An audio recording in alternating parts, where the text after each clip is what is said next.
Welcome. Today we're reading the chapter on parole of the novel Treasure Island. Now, sit tight and let's get into it.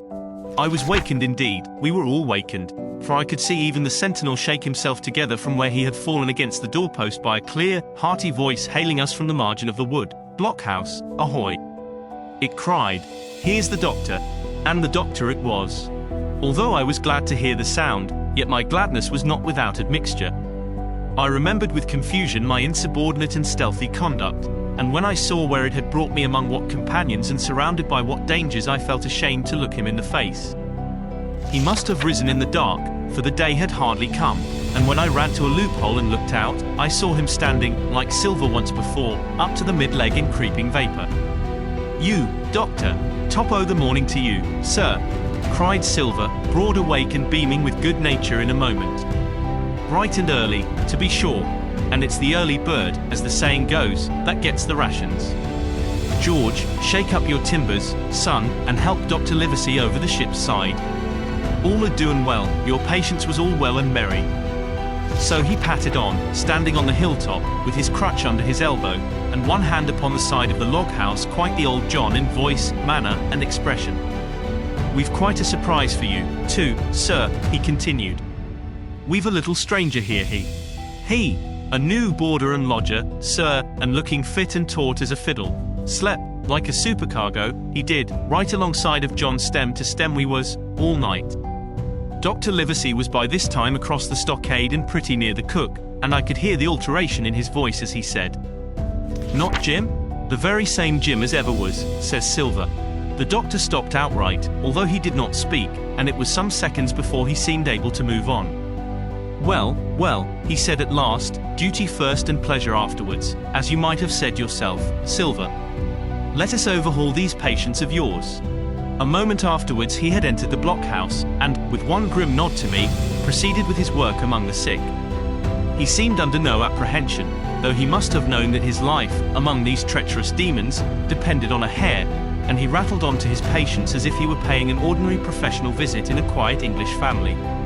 His manner, I suppose, reacted on the men, for they behaved to him as if nothing had occurred, as if he was still ship's doctor, and they still faithful hands before the mast.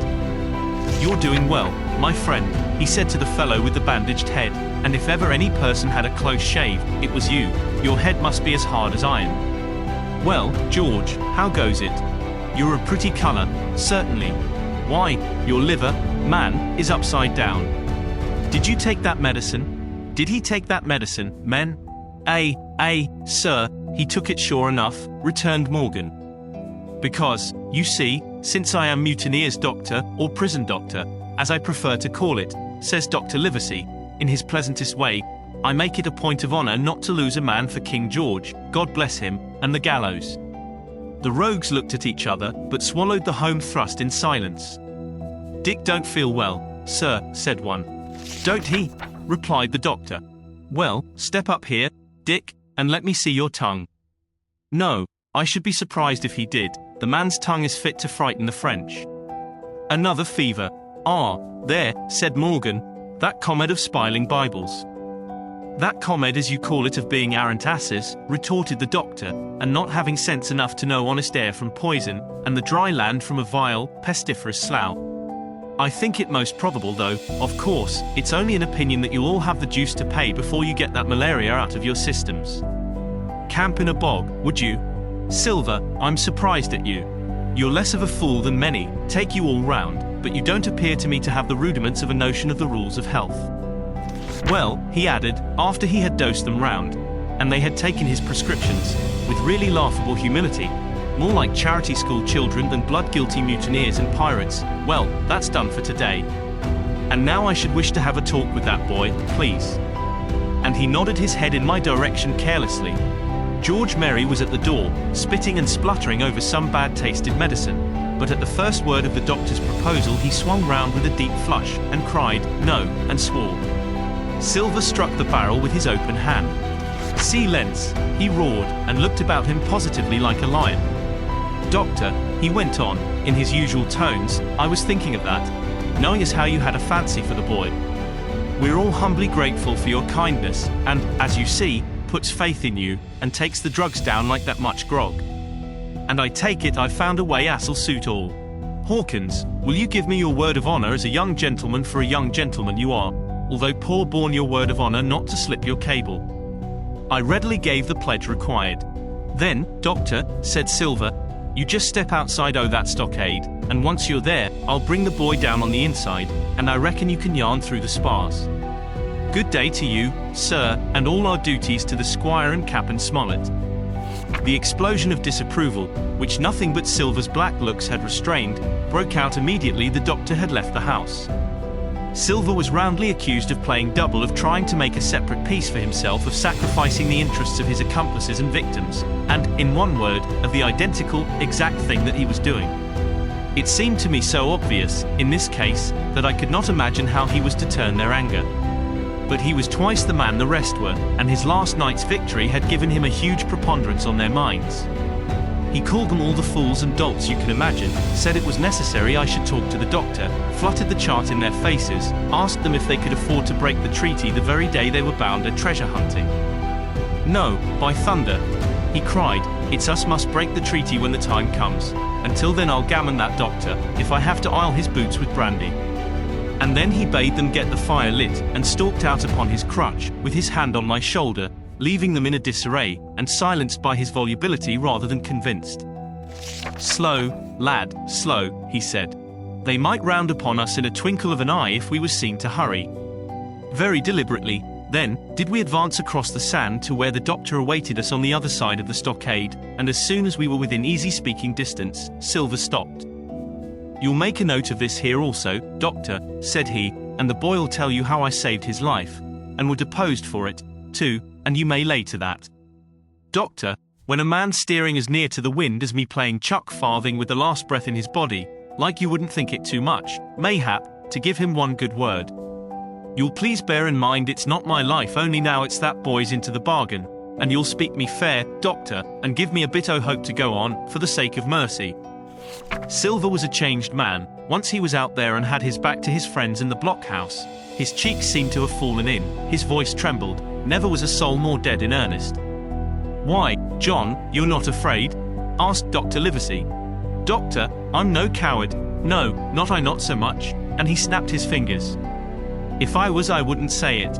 But I'll own up fairly, I've the shakes upon me for the gallows. You're a good man and a true. I never seen a better man. And you'll not forget what I done good, not any more than you'll forget the bad, I know. And I step aside, see here, and leave you and Jim alone.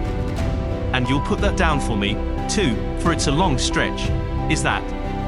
So saying, he stepped back a little way till he was out of earshot, and there sat down upon a tree stump and began to whistle, spinning round now and again upon his seat so as to command a sight, sometimes of me and the doctor, and sometimes of his unruly ruffians as they went to and fro in the sand, between the fire which they were busy rekindling and the house, from which they brought forth pork and bread to make the breakfast. So, Jim, said the doctor, sadly, here you are. As you have brewed, so shall you drink, my boy.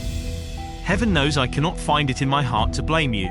But this much I will say, be it kind or unkind. When Captain Smollett was well, you dared not have gone off, and when he was ill, and couldn't help it, by George, it was downright cowardly. I will own that I here began to weep. Doctor, I said, you might spare me. I have blamed myself enough.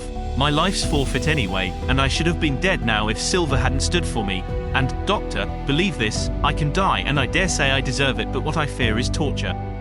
If they come to torture me... Jim, the doctor interrupted, and his voice was quite changed. Jim, I can't have this. Whip over, and we'll run for it. Doctor, said I passed my word. I know, he cried.